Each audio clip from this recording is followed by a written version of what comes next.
Bonjour à tous, Église Espoir, comment ça va ce matin? Comment ça va ce matin? Est-ce que vous êtes prêts à louer et à adorer Jésus?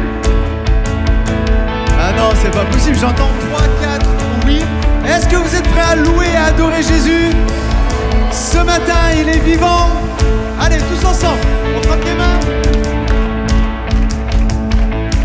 Le Seigneur Dieu a su restaurer ma vie.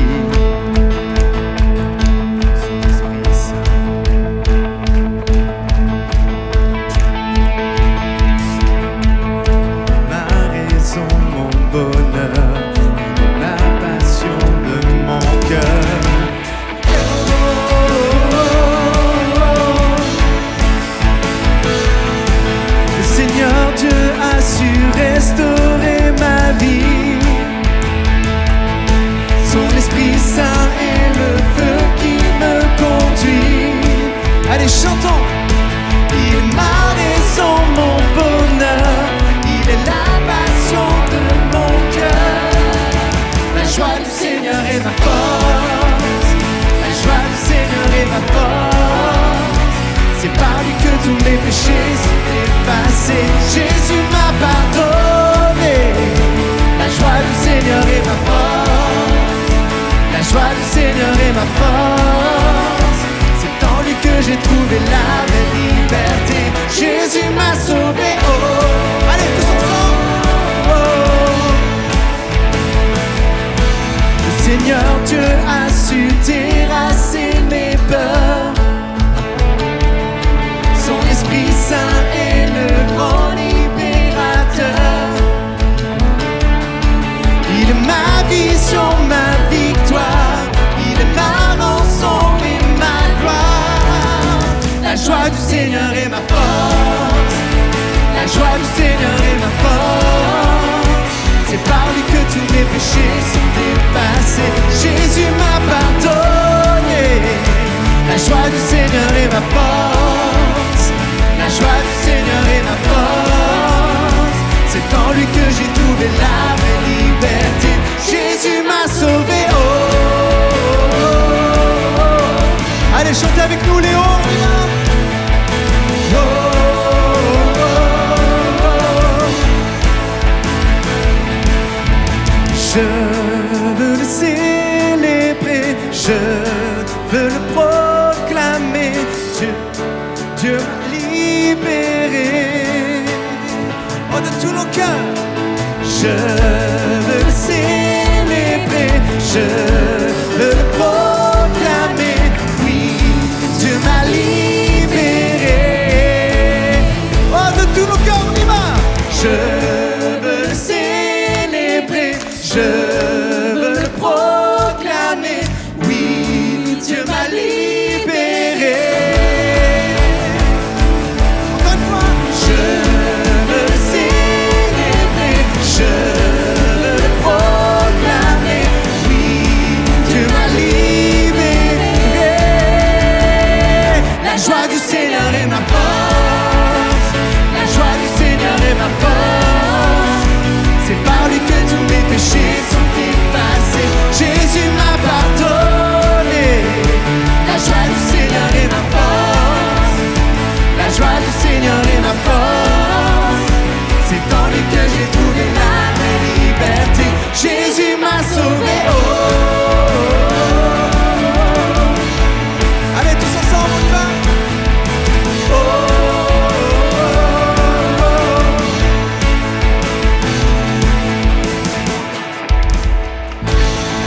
Oh, est-ce qu'on peut acclamer notre Dieu ce matin? Il est vivant.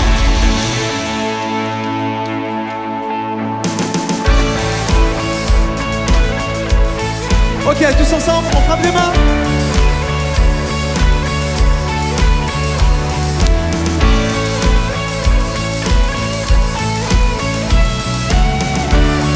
Alors on le déclare avec foi en cette matinée de Pâques.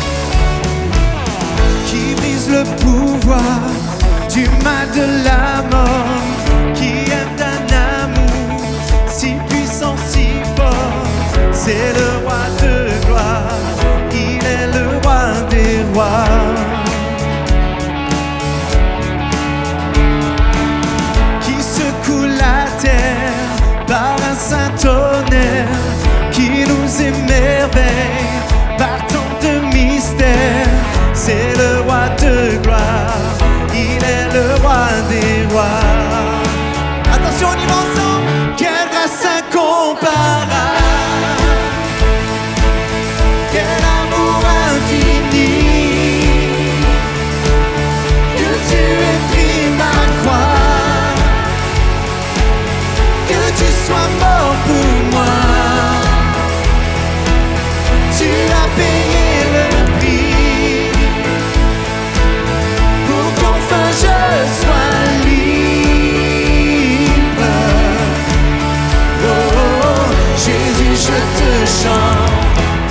que tu as fait.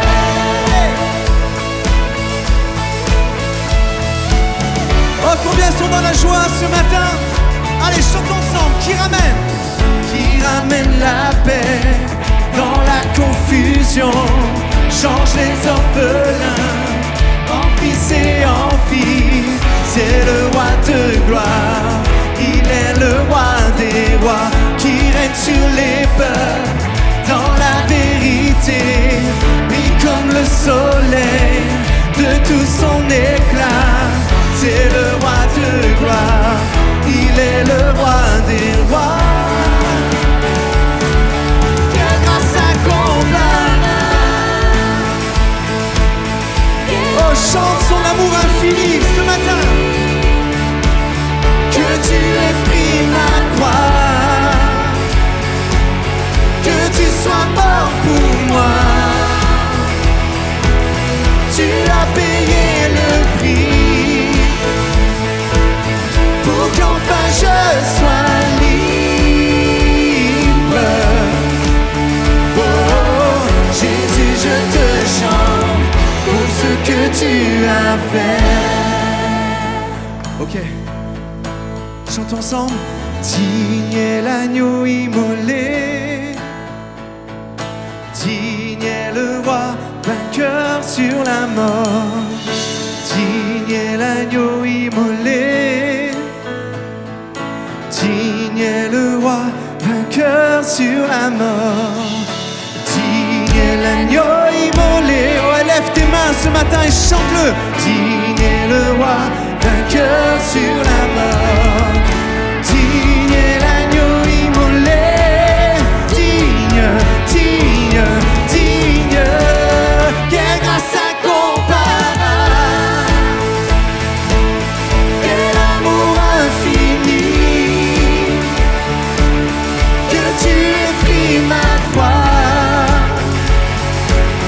que tu sois mort pour moi. Tu as payé le prix pour qu'enfin je sois libre. Oh, Jésus, je te chante pour ce que tu as fait.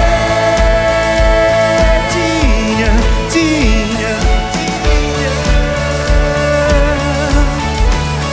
Oui, nous te chantons, nous te glorifions.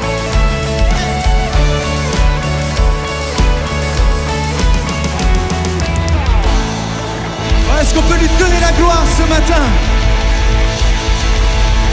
On lui donne la gloire. Oh, digne est l'agneau immolé. Allez, chante-le, souviens-toi. Digne est le roi vainqueur. Est-ce que je peux voir toutes les mains levées dans ce lieu et le chanter avec reconnaissance ce matin? Digne est le roi vainqueur sur la mort. Encore une fois, chantons. Digne est l'agneau immolé, digne est le roi vainqueur sur la mort. Digne est l'agneau immolé, digne, digne, digne. Quelle grâce incomparable, quel amour infini. Élève ta voix et chante. Que tu aies pris ma croix, que tu sois mort pour moi. Tu as payé le prix pour qu'enfin je sois libre. Oh, oh, Jésus, je te chante pour ce que tu as fait. Alléluia Jésus, pour ce que tu as fait, Seigneur.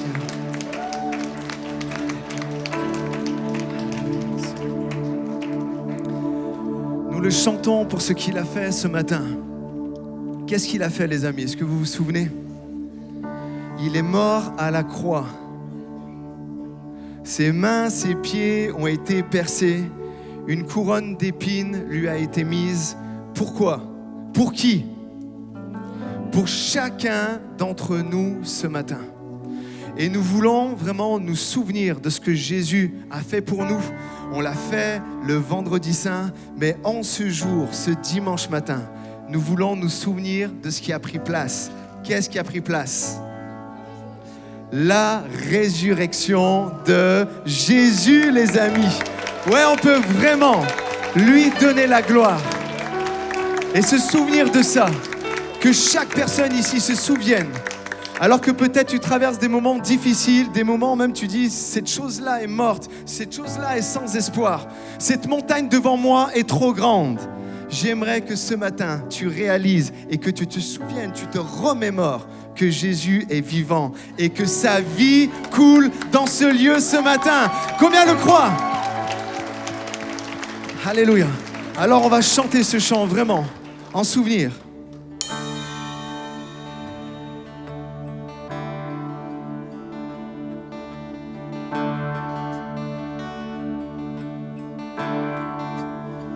Je vois l'espace qui nous sépare et la montagne insurmontable. La nuit se lève sur mon désespoir. J'appelle à toi quand tout est noir. Dans les ténèbres, ta bienveillance toujours éclaire mon âme en paix. Tout est accompli tel qu'il est écrit. Jésus-Christ, mon espérance.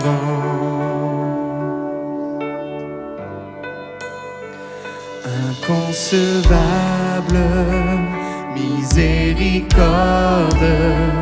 grâce insondable à l'infini, le Dieu des âges, laissant sa gloire, porte à ma honte et mon péché. La croix proclame, oh, chante-le ce matin, je suis pardonné. Le roi des rois m'appelle sien, merveilleux sauveur auquel j'appartiens. Jésus-Christ, mon espérance. Oh, toute l'église chantons. Alléluia, gloire à mon libérateur. Alléluia, la mort c'est dans sa faveur. Les chaînes ont été brisées. En son nom je suis sauvé. Jésus-Christ, mon espérance. Alléluia, gloire à mon libérateur. Alléluia, la mort c'est dans sa faveur. Les chaînes ont été brisées. En son nom je suis sauvé. Jésus-Christ, mon espérance. Puis vint le matin de la promesse où son corps meurtri a repris vie. Dans le silence, sa voix retentit. La mort sur moi n'a pas de pouvoir. Puis vint le matin, oh chante-le, où son corps meurtri a repris vie. Dans le silence, sa voix retentit. La mort sur moi n'a pas de pouvoir. Jésus-Christ, à toi la victoire. Oh,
péché sévit, sa grâce nous a franchis. Rien ne peut le retenir ce matin. Nous allons le chanter, le déclarer avec foi de tous nos cœurs. Sa grâce est là, elle coule dans ce lieu. Quand mon péché sévit, ta grâce m'a franchi. Non, rien ne peut te retenir. Quand la peur m'envahit, ta grâce me suffit. Non, rien ne peut te retenir. Oh, quand mon péché sévit, ta grâce m'a franchi. Non, rien ne peut te retenir. Quand la peur m'envahit, ta grâce me suffit. Non, rien ne peut te retenir. Ni la douleur, ni la peur, ni le passé, ni le malheur, ni l'épreuve, ni le péché. Rien ne peut te retenir, rien ne peut te retenir.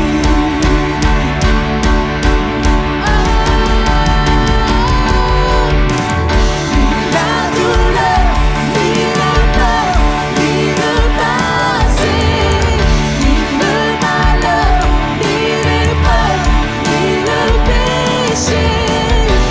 Rien ne peut te retenir, rien ne peut te retenir.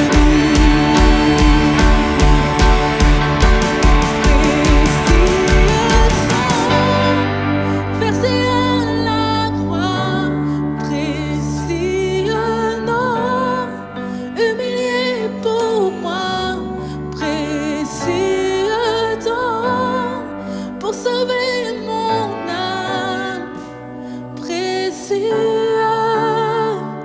précieux.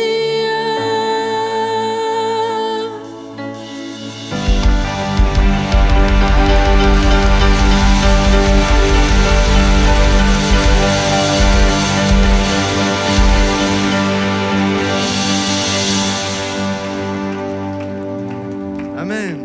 Amen. À lui soit vraiment, vraiment toute la gloire. Son précieux sang a coulé pour chacun d'entre nous. Tourne-toi vers ton voisin à droite et à gauche, tu dis, tu sais que son sang a été versé pour toi? Et si vous le savez, tu dis, bah bien sûr. Tu crois que je faisais quoi, les mains levées, en train de remercier Jésus? Alléluia. Je vous invite à reprendre place tranquillement.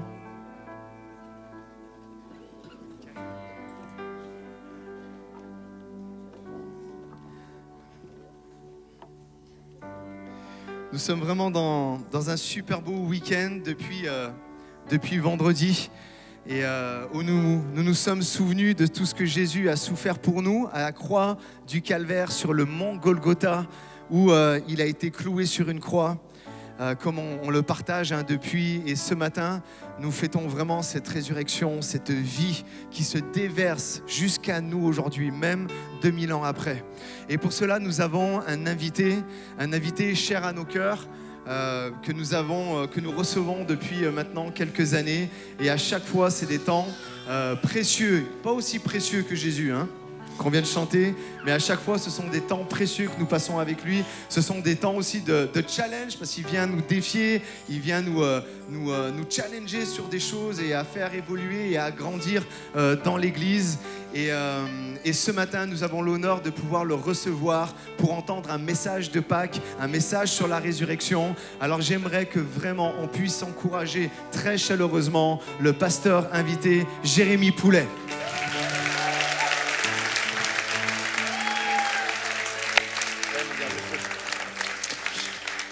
Merci l'équipe pastorale, merci à vous, l'église Espoir, l'église de Rive-de-Gier. Je suis extrêmement honoré et je dois le dire, vous n'êtes pas rancunier. parce que vous m'avez fait revenir. Donc ça veut dire que, franchement, vous êtes gentils. Je vous ai pas fait assez mal la dernière fois. Non, vraiment, je suis honoré d'être là. Merci également pour l'hospitalité et en particulier, merci Franco, merci Brigitte. Je me bats depuis septembre. Je vais à la salle de sport 3 fois par semaine pour prendre soin de moi, prendre soin de mon corps. Tout a été ruiné ce week-end. Tout a été dévasté ce week-end. Je dois recommencer encore plus d'efforts pour tenter de perdre ce poids qui me tient. Bref, Seigneur Jésus, aide-moi. En tout cas, je suis vraiment honoré, béni, je manque de rien. Je vous amène les salutations de l'église Providence à Toulon, où je suis maintenant pasteur. Je suis toujours pasteur itinérant, je vais partout où c'est possible, mais je suis attaché désormais à cette église. Certains m'associent encore à l'église Momentum à Bordeaux, et je suis très heureux d'avoir été dans cette église. J'y ai passé 10 ans extraordinaires, mais je suis désormais à Toulon, là où Dieu habite toute l'année, parce qu'il fait beau, parce qu'il fait bon vivre, et vraiment Dieu m'a béni. Alors je vous amène un petit peu du soleil du sud. J'ai pas pris l'accent encore, je ne le prendrai pas, je suis un ch'ti, mais je ne vais pas tenter de parler ch'ti non plus, parce que je veux vous garder avec moi pendant toute cette célébration. Ok, ça va ? Je suis venu également, vous l'avez vu en bas à l'accueil, il y a un stand de livres avec ce livre « Sois fort et courageux ». Dis à ton voisin, c'est pour toi, il faut que tu sois fort et courageux. Vraiment. Cette phrase, cette injonction, on la retrouve à différents endroits dans la parole de Dieu. Il y a un appel pour nous à être forts et courageux. Et de quoi parle ce livre ? C'est une bombe d'encouragement pour quelqu'un. Ce livre, tu sais, c'est ce livre que tu dois lire absolument quand tu es à la croisée des chemins, quand tu es dans le doute, quand tu es dans l'épreuve, quand tu ne sais pas comment faire, quand il y a un défi devant toi. Dieu vient et te dit « Sois fort et courageux ». Mais au-delà de cette déclaration, il y a la méthode pour devenir fort et courageux. Je me souviens de ce texte du livre de Josué, chapitre 1er, verset 7, où Moïse est mort, le gars qui parlait avec Dieu comme on parle à un ami, le gars qui prie, la mer s'ouvre en deux, le gars qui frappe un rocher, l'eau elle sort. Il est mort et tout le peuple est dans la défaite.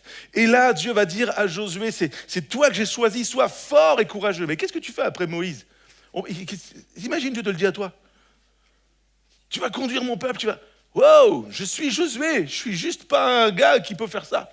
Et Dieu va dire, sois fort et courageux, fortifie-toi et prends courage. Et il lui dit comment faire. Eh bien, ce livre, c'est pour toi qui as besoin d'être fort et courageux, de passer de faible à fiable.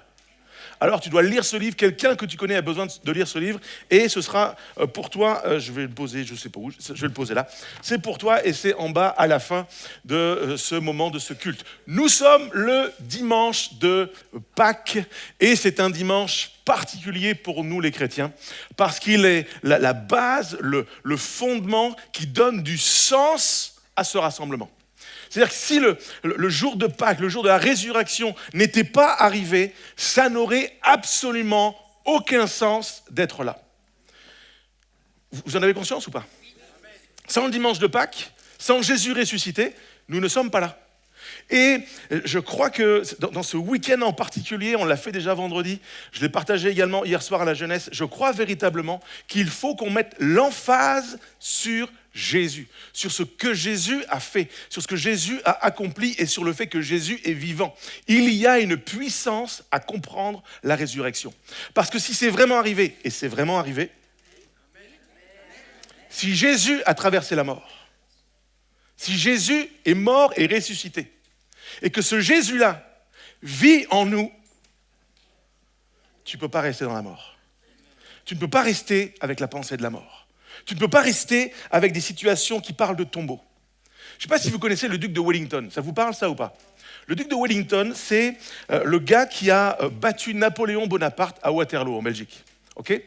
Et cette fameuse bataille 1815 où les Français ont vécu une grosse raclée, une grosse défaite.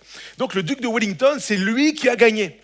Et donc quand il a eu gagné, il a envoyé un bateau, des émissaires rentrés en Angleterre pour leur faire part de la victoire de l'armée anglaise. Et puis le bateau arrive près des côtes anglaises et comme ça arrive fréquemment en Angleterre, pluie, brouillard. Alors le bateau ne peut pas accoster. Le bateau ne peut pas aller jusque là où il est supposé aller. Mais les gens guettent, ils attendent le retour. Il n'y a pas de téléphone, il n'y a pas de radio, il n'y a pas d'Instagram, il n'y a pas de choses comme ça. Donc les gens attendent le retour des messagers. Et donc les messagers sont sur le bateau et ils ne peuvent pas descendre, ils ne peuvent pas débarquer. Alors ils font quelque chose, ils prennent des grandes feuilles de papier et ils écrivent des grandes lettres. Mais avec le brouillard, le message que les gens sur la côte, les Anglais voient, le message qu'eux voient, c'est Wellington vaincu, défaite. On s'est pris la raclée, on a perdu. Et la nouvelle se répand comme ça. En une nuit, la nouvelle se répand dans tout le royaume, dans toute l'Angleterre. Et les gens sont tristes et ils pleurent. Oh, on a perdu contre les Français. Et au petit matin, le brouillard se lève. Et le message, il le voit complètement. Wellington a vaincu les Français.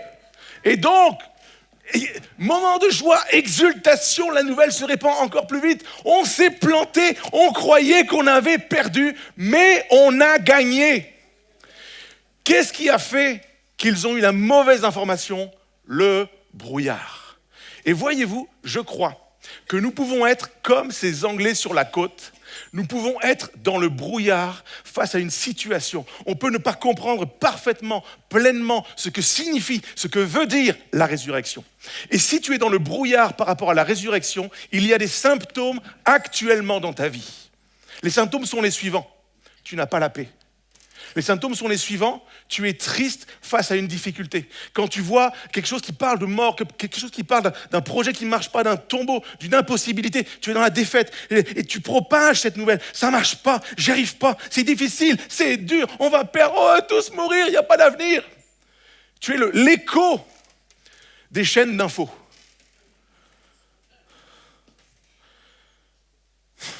Toi, tu penses à quelqu'un là en ce moment. Hein. On va prier pour toi à la fin, t'inquiète pas. Tu es l'écho de ça va pas dans le monde. Guerre, bruit de guerre, catastrophe. Et ces choses-là sont réelles. Vous comprenez que je ne les nie pas. Mais ceux qui croient dans la puissance de la résurrection, qui comprennent ce que veut dire la résurrection, ne sont pas sans espoir. Et je prie qu'à l'église Espoir, on ne soit pas sans espoir.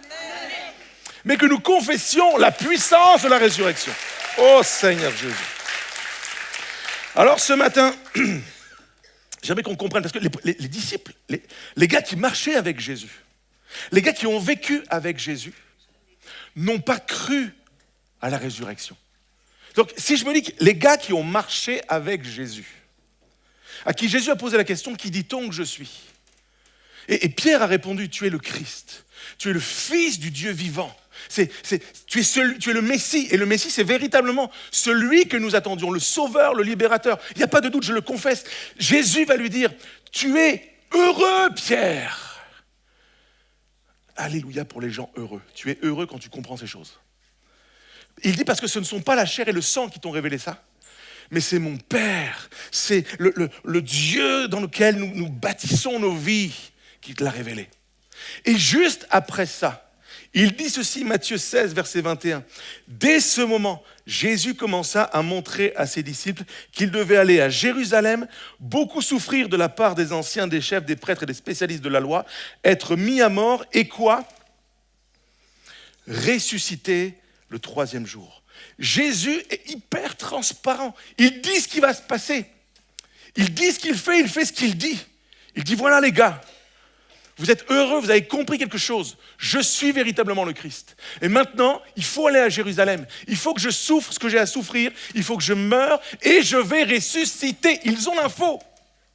Et je crois que comme les disciples, nous avons accès à toutes sortes d'infos dans la parole de Dieu. Mais quand on est comme les disciples et qu'on ne saisit pas la puissance, quand on n'a pas pleinement confiance dans les paroles de Jésus, alors comme les disciples, on marche la tête basse dans la défaite. Ceux qui caractérisent le plus ça, qui illustrent le mieux ça, ce sont les disciples sur le chemin d'Emmaüs. 2 gars qui rentrent dans un petit village Emmaüs et eux, ils sont défaits. Ils sont défaits. Et là, Jésus vient marcher avec eux. Il dit, pourquoi vous êtes tristes? Et ils vont prononcer ça, ils vont dire, nous espérions. Nous avions de l'espoir et nous n'avons plus d'espoir. Nous espérions que ce Jésus allait être ce qu'il avait dit qu'il serait. C'est-à-dire, qu'il allait triompher à la croix, qu'il allait gagner sur la mort. Jésus est avec eux. Et je crois que des fois, on est comme ça. Jésus, il est avec nous, mais nous, on marche tête basse dans la défaite. Ça marche pas, j'y arriverai pas, je suis nul, c'est fini. Je n'ai pas d'avenir, je n'ai pas d'espérance. Ah, Jésus! Il est là! Ils ne m'entendent pas. Il y a une cage ou quoi? Jésus est là! Amen! Oh! Ce défi de comprendre que Jésus est avec nous chaque jour change tout. Si Jésus est vraiment, et il est vraiment avec toi chaque jour, ça change tout. Et voyez-vous, je crois que quand on passe à côté de la puissance de la résurrection, en fait, on rate tellement de bénédictions, on vit des choses qu'on ne devrait pas vivre. Et ce matin, je vais extraire 4 pensées d'un texte qui est absolument magnifique. Pour qu'on comprenne, en fait, on va se positionner dans ce fameux dimanche matin de la résurrection. Moi, je vous le dis, et peut-être j'aurais fait autrement, mais en tout cas, quand je lis ces textes, quand je m'interroge, quand j'essaie de me mettre dans la peau de ces disciples, je me dis, mais il leur avait dit, je vais ressusciter le 3e jour. Donc moi, encore une fois, c'est pas dans la Bible, ne cherchez pas ça, mais si Jérémie avait été là à ce moment-là, je ne peux pas me réjouir de voir Jésus mourir en croix. Je ne peux pas me réjouir de le voir torturé. Je ne peux pas être dans la joie de ce qui prend place. Pas possible. Mais j'aurais campé devant le tombeau. Vous avez déjà pensé à ça? Jésus te dit, je vais mourir, c'est exactement ce qui se passe. Et la deuxième partie de la phrase, c'est, je vais ressusciter le 3e jour. Moi, 3 jours devant le tombeau, je ne dors pas. Je prends du Red Bull, je fais quelque chose, je ne dors pas. Il va ressusciter. Il a dit qu'il allait ressusciter ou il n'a pas dit qu'il allait ressusciter? Mais, comme on le sait, mais qu'on ne le croit pas vraiment, on ne vit pas les choses comme on est supposé les vivre. Si tu crois que Jésus va ressusciter, tu campes devant la pierre. Allô? Allez, on va lire ensemble un texte. On va lire dans l'évangile de Jean, chapitre 20. Le dimanche, Marie de Magdala se rendit au tombeau de bon matin, alors qu'il faisait encore sombre, et elle vit que la pierre avait été enlevée de l'entrée du tombeau. Elle courut trouver Simon-Pierre et l'autre disciple que Jésus aimait, et leur dit, ils ont enlevé le Seigneur du tombeau, et nous ne savons pas où ils l'ont mis. Pierre et l'autre disciple sortirent donc et allèrent au tombeau. Ils couraient tous les deux ensemble, mais l'autre disciple courut plus vite que Pierre et arriva le premier au tombeau. Il se pencha et vit les bandelettes posées par terre, cependant il n'entra pas. Simon-Pierre, qui le suivait, arriva et entra dans le tombeau. Il vit les bandelettes posées par terre. Le linge qu'on avait mis sur la tête de Jésus n'était pas avec les bandes, mais enroulé dans un endroit à part. Alors l'autre disciple, qui était arrivé le premier au tombeau, entra aussi. Il vit et il crut. En effet, il n'avait pas encore compris que, d'après l'Écriture, Jésus devait ressusciter. Ensuite, les disciples repartirent chez eux. Cependant, Marie se tenait dehors près du tombeau et pleurait. Tout en pleurant, elle se pencha pour regarder dans le tombeau. Et elle vit 2 anges habillés de blanc, assis à la place où avait été couché le corps de Jésus, l'un à la tête et l'autre aux pieds. Et ils lui dirent, « Femme, pourquoi pleures-tu » Elle leur répondit, « Mais parce qu'ils ont enlevé mon Seigneur et je ne sais pas où ils l'ont mis. » En disant cela, elle se retourna et vit Jésus debout, mais elle ne savait pas que c'était lui. Jésus lui dit, « Femme, pourquoi pleures-tu? Qui cherches-tu » Pensant que c'était le jardinier, elle lui dit, « Seigneur, si c'est toi qui as emporté, dis-moi où tu l'as mis et j'irai le prendre. » Jésus lui dit, « Marie. » Elle se retourna et lui dit en hébreu, « Rabouni », c'est-à-dire maître. Jésus lui dit, « Ne me retiens pas, car je ne suis pas encore monté vers mon Père, mais va trouver mes frères et dis-leur que je monte vers mon Père et votre Père, vers mon Dieu et votre Dieu. » Marie de Magdala alla annoncer aux disciples qu'elle avait vu le Seigneur et qu'il lui avait dit cela.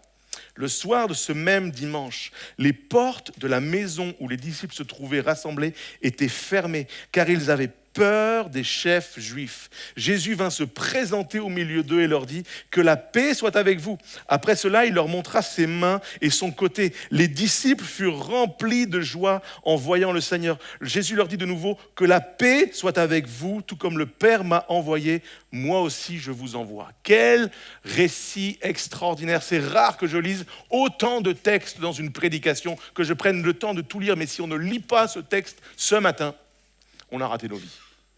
Il faut lire ce texte, méditer ce texte, comprendre ce texte. 4 pensées que je veux extraire. La première, c'est quand tu ne comprends pas la résurrection, tu fais ce qui n'est plus nécessaire. Pourquoi je dis ça? Parce que c'est le dimanche et qu'on l'a lu, Marie de Magdala se rendit au tombeau de bon matin alors qu'il faisait encore sombre et elle vit que la pierre avait été enlevée de l'entrée du tombeau. Pourquoi Marie se rend au tombeau? Parce qu'elle suit une coutume et puis les autres évangiles précisent qu'elle n'est pas allée seule. L'évangile de Luc dit qu'elle est allée avec d'autres femmes. Et en fait, elles vont faire quoi au tombeau? Elles vont prendre des aromates, du parfum. Pardon pour ce que je vais dire, c'est un peu dégoûtant, un peu glauque, mais pourquoi? Parce qu'il faut que dans le tombeau où ça sent la mort, on y mette du parfum. Elles ne sont pas les premières à le faire. Nicodème l'a fait la veille. 30 kilos de myrrhe et d'aloès, 30 kilos de parfum, parce que ça pue la mort. Pourquoi je dis ça? Je crois qu'il y a bien des situations dans nos vies qui puent la mort. Il y a bien des situations dans nos vies, dans nos couples, dans nos familles, avec nos enfants, au travail, dans nos finances, dans notre rapport à nous-mêmes, dans comment on se voit, comment on se juge, qui sentent la même chose que dans le tombeau. Et quand on ne vit pas, quand on ne comprend pas la puissance de la résurrection, la seule chose que l'on peut faire, c'est de mettre du parfum. C'est de trouver des solutions. Elles font ce qui est culturellement adapté et entendable. Elles font ce qui est traditionnel. Elles font ce qu'il faut faire dans la culture. Quand quelqu'un est mort, c'est exactement ce que l'on fait. Elles ne manquent pas de respect. Je sais que nous, ça peut nous paraître bizarre. Elles vont dans un tombeau mettre du parfum, mais quand même, du fébreze comme ça. Non. Culturellement, c'est ce qu'il faut faire. Okay? On parle d'une autre époque. Mais elles font ce qu'il faut faire. Et si je l'adapte à notre situation, notre vie à nous, est-ce qu'il n'y a pas des fois où on est comme ça? On essaie culturellement de trouver des solutions à nos problèmes, aux situations qui sentent la mort. Tu sais que ta vie, ça ne marche pas, c'est dur, et tu fais ce qui est culturellement entendable.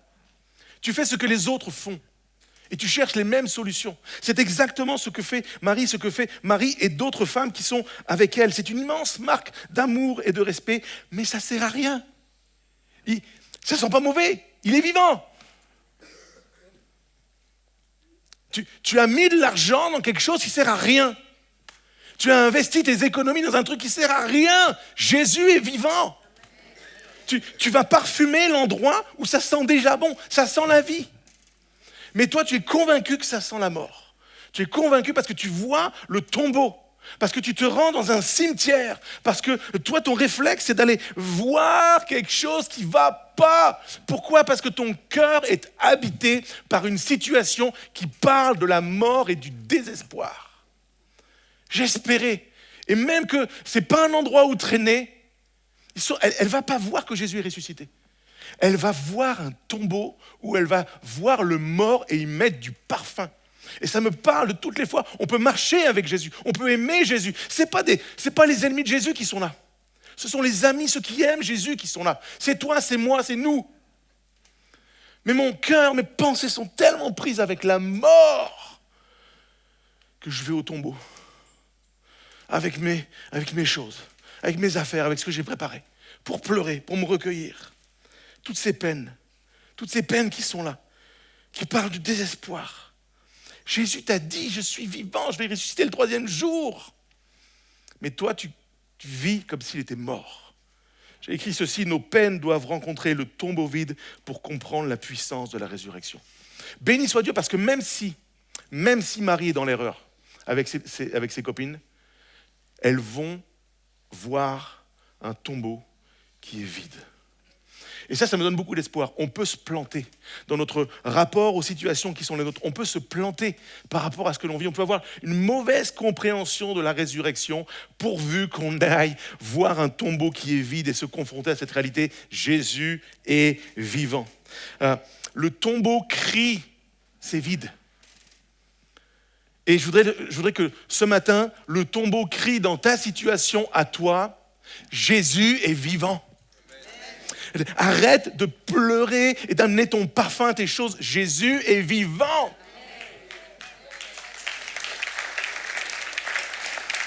La deuxième pensée contenue dans ce passage, quand tu ne comprends pas la résurrection, la puissance de la résurrection, tu mènes de mauvais combats. Pourquoi je dis ça? Parce qu'il y a une scène, je ne sais pas si vous avez déjà été attentif à ça. On a lu dans l'évangile de Jean. Ok? Et il est question de Pierre et du disciple que Jésus aimait? Jean. C'est le seul évangile, l'évangile de Jean, où c'est spécifié que Jean est le disciple que Jésus aimait.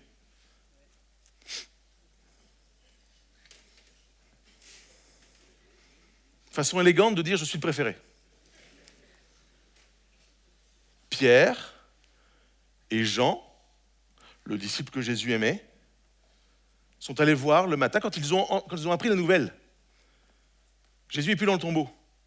Les gars, ils ont couru. Pierre et l'autre disciple sortirent donc et allèrent au tombeau. Ils couraient tous les deux ensemble. Mais l'autre disciple courut plus vite que Pierre et arriva le premier au tombeau. Verset 8. Alors l'autre disciple, qui était arrivé le premier au tombeau, entra aussi. C'est tellement important pour Jean dans son évangile, il faut qu'il précise qui a gagné la course. Les amis,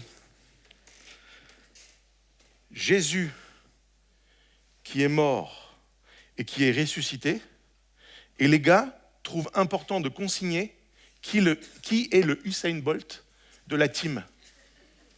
Qui est le sprinter qui gagne la course? Allô? On n'a que ça à faire dans l'église? On est des disciples de Jésus, 3 ans d'école biblique en présentiel avec Jésus, et l'important le matin de la résurrection, c'est de savoir qui court le plus vite. Mais tu présentes un dossier de sponsoring chez Adidas ou chez Nike, c'est quoi le projet? Et ça me parle de quoi? Ça me parle de toutes les fois où entre nous on se compare, ce qui est le plus grand, ce qui est le plus beau, ce qui est le plus saint, ce qui est le plus loin. Mais c'est ça notre combat. D'église en église. C'était l'église qui est la mieux. Ils sont plus grands, ils sont plus petits, ils sont plus verts, ils sont plus bleus, ils sont plus rouges, ils sont plus... Mais c'est ça l'église. Nos arrière-grands-parents, là, les disciples. Les gars, ils se tirent la bourre sur c'est qui court le plus vite. Allô? C'est ça ton combat dans l'église aujourd'hui. Savoir c'est qui le plus grand. Le soir du repas, j'en ai parlé vendredi soir. Ils se demandaient c'était qui le plus grand. Jésus vient de leur dire, je vais mourir. Et eux, ils disent, c'est qui le plus grand d'entre nous? Oh! C'est ça ton combat dans la vie. Regarde, le tombeau est vide, Jésus est vivant. Amen. On s'en fout qui court le plus vite. C'est pas important. Jésus. Les deux gars ont les yeux mettent les yeux sur le mauvais point. Ils font le mauvais focus. Et ce matin, je crois que ce risque nous gagne tous. Ce matin, mets tes yeux sur le tombeau qui est vide. Il n'y a rien de plus important que ça ce matin. La voiture de ton ami, de ton frère sur le parking, c'est pas important. Mets tes yeux sur le tombeau vide. La couleur des fringues, la marque des fringues de ton frère, de ta sœur, c'est pas important. Regarde le tombeau vide. Jésus est ressuscité. J'ai écrit ceci, quand nous sommes occupés à nous impressionner les uns les autres, nous ne sommes plus occupés à porter le message de la résurrection. Et pour un instant, dans l'évangile de Jean, et c'est donné pour notre instruction, c'est important que l'on comprenne ça. L'important, c'est pas qu'il y en a un qui court plus vite, mais Dieu permet que dans sa parole, il y ait le comparatif de qui court le plus vite. Ça ne sert absolument pas l'histoire. Si tu ne sais pas que Jean court plus vite que Pierre, l'histoire tient debout. Jésus est vivant. Mais c'est donné pour notre instruction. Regarde à ça. Ça, c'est un mauvais combat. Et quand tu fais ça, tu ne portes pas la nouvelle. D'ailleurs, qu'est-ce qu'ils ont fait? Ils ont constaté que Jésus était vivant et ils n'ont pas porté la nouvelle. Pourquoi? Mauvais focus, mauvais combat. Et quand on est occupé à des mauvais combats, nous ne portons pas la nouvelle que Jésus est ressuscité. C'est simple, pose-toi la question, est-ce qu'en ce moment je mène le bon combat de la foi? Est-ce que je suis dans la vie que Jésus a pour moi? Est-ce que je porte le message de la résurrection? Ou est-ce que je compare ma vie à celle des autres? Quand je ne suis pas les yeux sur le bon focus, je suis occupé à essayer d'impressionner l'autre, je ne propage pas le message de la résurrection. Paul a dit ceci aux Galates, il leur a enseigné, Galates 5, 26, « Ne soyons pas vaniteux en nous provoquant les uns les autres, en nous portant envie les uns aux autres. » Il parle à des églises, il parle à nous, il parle à moi. Il dit « Cherche pas à impressionner Mercio. » Et Mercio ne cherche pas à m'impressionner. Sois béni, chipoté. Ok? Ce n'est pas l'objectif. On est dans la même équipe, on porte le même maillot.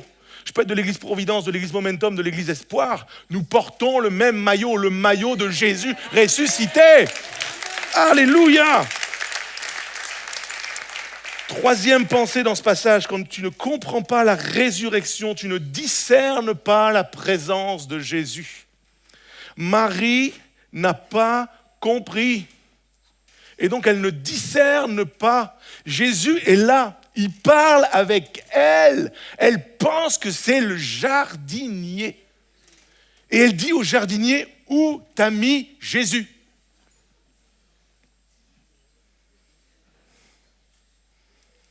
Les théologiens s'accordent à dire qu'une des raisons qui peut expliquer que les disciples sur le chemin d'Emmaüs ne l'ont pas reconnu, ou que Marie ne l'a pas reconnu à ce moment-là, c'est que Jésus a été torturé.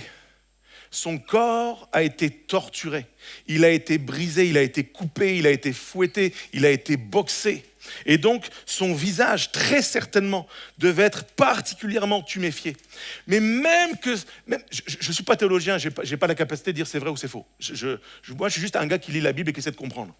Mais même que c'est le cas, si tu sors tout à l'heure dans les rues de Rive-de-Gier et que tu croises quelqu'un qui a été complètement ensanglanté et que tu sais que ce week-end-là, c'est le week-end où Jésus a été crucifié, ben, peut-être, c'est lui. Mais quand tu ne comprends pas ce que veut dire résurrection, quand ce n'est pas véritablement une certitude et une croyance, tu poses des questions à Jésus comme si ce n'était pas Jésus. Tu le prends pour un jardinier. Tu le prends pour quelqu'un qui ne l'est pas. Pour quelqu'un qui ne fait pas ce que tu penses qu'il fait. C'était vraiment un sale week-end pour elle. Ce Jésus qu'elle aimait, qui était son maître, qu'elle servait. Non seulement il est mort, et je sais que ça ne se dit pas en français, mais la situation c'est comme si elle était plus pire. Les jeunes, ne prenez pas ça pour faire vos rédactions à l'école, tout ça. Ça c'est une faute de français. Normalement, plus pire, ça n'existe pas. Pire, c'est pire. Mais là, c'est plus pire. Et je crois qu'il y a des fois dans nos vies, c'est plus pire. Parce que tu pries Jésus comme s'il n'était pas vivant.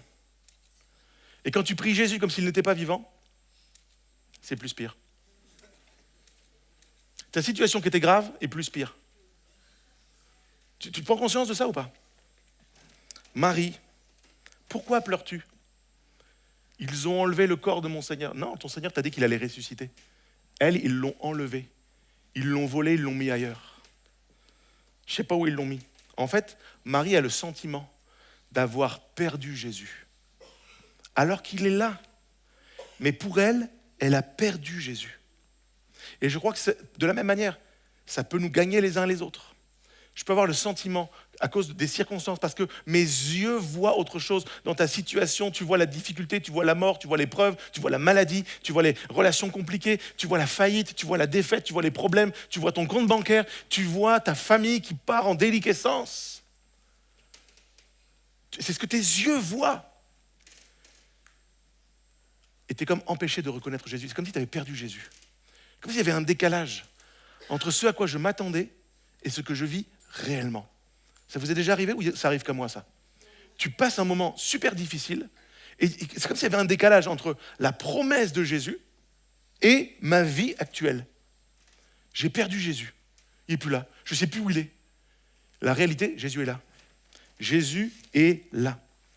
J'ai écrit ceci. Si nous comprenons que Jésus est ressuscité, qu'il est présent réellement, que ce n'est pas un concept mais une réalité, notre présent et notre futur changent automatiquement. Parce que si tu crois vraiment que Jésus est présent, dans tout ce que tu es, dans tout ce que tu fais, dans tous les lieux où tu vas, dans toutes les circonstances, bonnes ou mauvaises, qu'il est présent quand tu travailles, il est présent quand tu vas à l'école, il est présent dans ta voiture, il est présent quand tu ouvres une enveloppe avec un diagnostic mauvais, il est présent quand tu regardes ton relevé de compte bancaire, il est présent quand tu dois faire des choix, il est présent quand tu décides pour ton avenir, il est présent quand tu achètes ta maison, il est présent quand tu prends une direction professionnelle, il est présent quand tu scrolles sur Internet. Je te dis que ta vie est différente. Ton présent et ton futur sont automatiquement différents. Qu'est-ce qui a fait que Marie a reconnu Jésus ? C'est pas de le voir. Et ça, c'est une source d'espoir pour nous. Parce que si elle l'avait reconnu physiquement en le voyant, nous aurions un problème. Marie a reconnu Jésus quand Jésus a prononcé son nom. Et la bonne nouvelle, frères et sœurs, est la suivante. Jésus a déclaré ceci, mes brebis connaissent ma voix. Jésus n'a jamais dit, mes brebis connaissent mon visage. Je ne verrai pas Jésus avant d'être dans le ciel et vous non plus. Mais je connais sa voix. Et peut-être quelqu'un a besoin d'entendre ça aujourd'hui. Et peut-être que quelqu'un, en fait, peut shifter dans sa vie, peut vivre un progrès extraordinaire en rentrant chez lui à la maison, en fermant la porte de sa chambre, en coupant toute distraction, en prenant un temps de silence, d'écoute, et de dire « Rabouni, où es-tu ? J'ai le sentiment de t'avoir perdu. Je ne te vois pas dans ma situation, je ne te vois pas dans mon cimetière, je ne te vois pas. Je ne te vois pas. Je ne te vois pas dans ce que je vis en ce moment. » Elle a entendu son prénom. Je te le garantis. Écoute-moi bien. C'est solennel ce que je te dis là. Rentre dans ta chambre. Fais silence. Écoute Jésus. Il va prononcer ton prénom. Et quand Jésus prononce ton prénom, c'est comme si tes yeux s'ouvraient. C'est ton oreille, poum, ouvre tes yeux. Quelque chose qui est spirituel qui prend place. Et d'un seul coup, elle revit, électrochoc, pouf, elle revit. Mon Rabouni est vivant. Quand tu ne vis pas dans la puissance de la résurrection, tu ne vis pas ces choses. Goûte à la puissance de la résurrection, va dans le lieu secret, écoute Jésus prononcer ton nom. Il va te rappeler que ton nom est connu dans les cieux. Il va te rappeler qu'il te connaît par ton nom. Il va te rappeler que ton nom est inscrit dans le livre de vie. Il va te rappeler qu'un jour, tes yeux le verront. Pourquoi ? Ton nom est connu.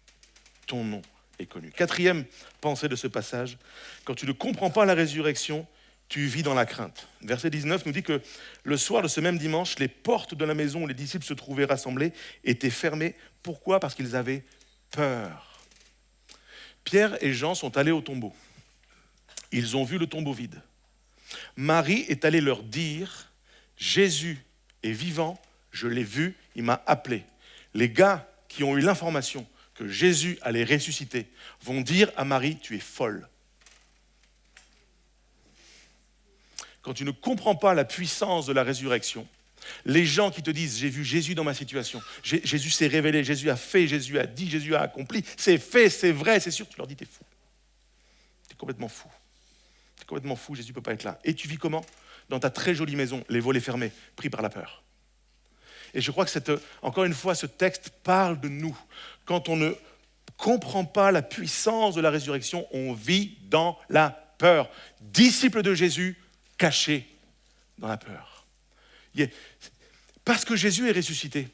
Eux, leur crainte, c'est les chefs juifs, les autorités, qui ont dit « Jésus n'est pas le Fils de Dieu, donc on peut le faire mourir, et donc il ne ressuscitera pas. » Sauf que Jésus est le Fils de Dieu, Jésus est mort et Jésus est ressuscité. C'est le moment ou jamais de plier le dossier.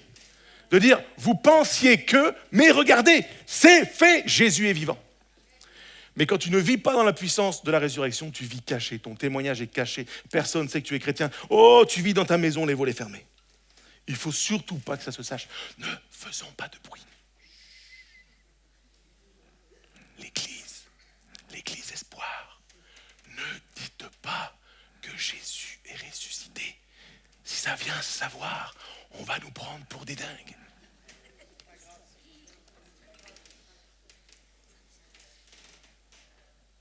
Moi, je veux proclamer que Jésus est ressuscité. Je veux le dire, je veux l'affirmer. Jésus est vivant. Écoutez bien, je l'ai écrit en ces termes. Jésus est ressuscité, nos contemporains peuvent ne pas le croire. C'est leur liberté, nos contemporains, de ne pas le croire. C'est leur liberté. Mais la mienne, c'est de ne pas vivre dans la crainte de leur annoncer. C'est à la fois mon privilège et ma responsabilité. Et ça n'a rien à voir avec le fait que je sois pasteur. Ça a à voir avec le fait que je sois un disciple de Jésus-Christ. Et donc, même que tu n'es pas pasteur, proclame, porte le message que Jésus est ressuscité. Vis comme si, et il est ressuscité. Ça change tout, ça change tout. Demande aux musiciens de revenir, de s'approcher. Je termine ce message et ce verset 20 extraordinaire. Donc, ils vivent ça et d'un seul coup, Jésus arrive. Les gars qui vivaient cachés, ils ont eu l'info, Jésus leur a dit, il leur a enseigné. Marie est venue leur porter la nouvelle, ils ne croient pas, t'es folle, on vit caché, fermé. Jésus arrive. Oh, Comment? Après avoir dit cela, il leur montra ses mains et son côté. Oh, oh, oh. Regardez les gars. Vous ne me reconnaissez pas parce que mon visage est défoncé. Mais regardez mes mains. Regardez. C'est pas un tatouage. C'est pas une griffure. Je ne suis pas blessé en jardinant. Mes mains ont été clouées. Regardez mon côté, il a été percé par la lance. Et là, d'un seul coup, ça prend une autre envergure. Et ce qui est fou, moi je vous dis que quand je lis la Bible et que je prends le temps de m'arrêter, je découvre des folies. Je ne suis pas un théologien, je vous le dis, je ne suis pas quelqu'un, je ne suis pas un étudiant de la Bible non, moi je suis un homme simple. Il leur montre ses mains et son côté. Les disciples furent remplis de joie.